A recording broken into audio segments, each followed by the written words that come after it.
अचलपूर विधानसभा मतदारसंघाचे प्रहारचे उमेदवार बच्चू कडू आपल्यासोबत आहेत। अख्ख्या राज्यात 40 उमेदवार त्यांनी उभे केले असताना प्रचारासाठी राज्याच्या विविध विधानसभा मतदारसंघात ते फिरत होते। मात्र त्यांचा कार्यकर्ता अचलपुरात बच्चू कडूंच्या विजयाचं नियोजन करत होता। उद्या मतदान होणार आहे, बच्चू कडू काय म्हणतात ते जाणून घेऊ। खरं तर आज शेवटचा दिवस आहे आणि उद्याचं मतदान होणार आहे आणि मी 5वी निवडणूक जिंकायला चाललो आहे। मतदार आणि कार्यकर्त्याचे कार्यकर्ताच मला निवडून देणार आहे आणि या सगळ्या संदर्भात काही विचित्र बातम्या किंवा संभ्रम निर्माण करणाऱ्या बातम्या, कुठेतरी वेगळ्या प्रकारच्या हवा निर्माण करणे, वेगवेगळ्या पद्धतीचे जाती धर्माच्या बाबतीतही काही बातम्या असू शकतात आणि अशा वेळेस आपण सगळ्यांनी त्याच्यावर लक्ष देऊ नये।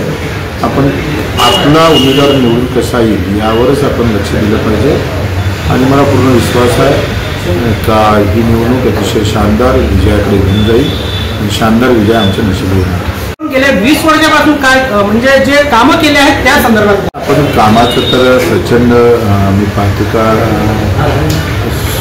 काही कामं आपले 60% झाले, 40% कामांनी बघतो पूर्ण झाल्यावर एक चित्र बदललेलं दिसून आणि आता आपण जो काही पाऊल टाकतोय ते शैक्षणिक च्यामध्ये हा मजबूत मतदारसंघ राहील।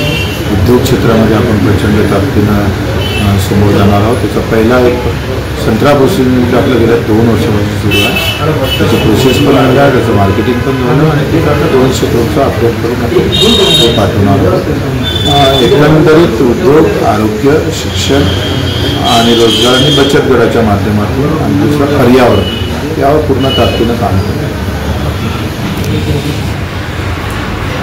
खरं तर कालची रॅली झाली आणि प्रचंड उत्साह होता, जल्लोष होता आणि मोठ्या प्रकारचं आम्ही पाहतोय त्याच्यामध्ये आपण एकंदरीत श्रम पण होते आणि मला पूर्ण विश्वास आहे कार्यकर्त्यावर की प्रचंड ज्या ताकदीनं आत्तापर्यंत काम केलं, आजचा आणि उद्याचा दिवस तो प्रचंड मेहनतीनं मी पाहतो आला वेळ आला तर स्वतःचे पैसे खर्च करून सुद्धा मागं पुढे न पाहता शेवटचं मत एक ना एक मत तो करून घेईल आणि मला असं वाटते आम्ही मोठ्या आघाडीनं निवडून आणण्याचा शर्तीचा प्रयत्न माझा कार्यकर्ता केल्याशिवाय होणार नाही अशी अपेक्षा आहे आणि मतदार बंधूसुद्धा घरी न बसता यावेळेनं बच्चू कडूला प्रचंड मताधिक्यानं निवडून आणायचं आहे। या भावनेतून तो मतदान करणार आहे। बच्चू कडूला आत्मविश्वास आहे आणि निश्चितच तो एक वेगळ्या शानदार विजयाकडे घेऊन जाईल।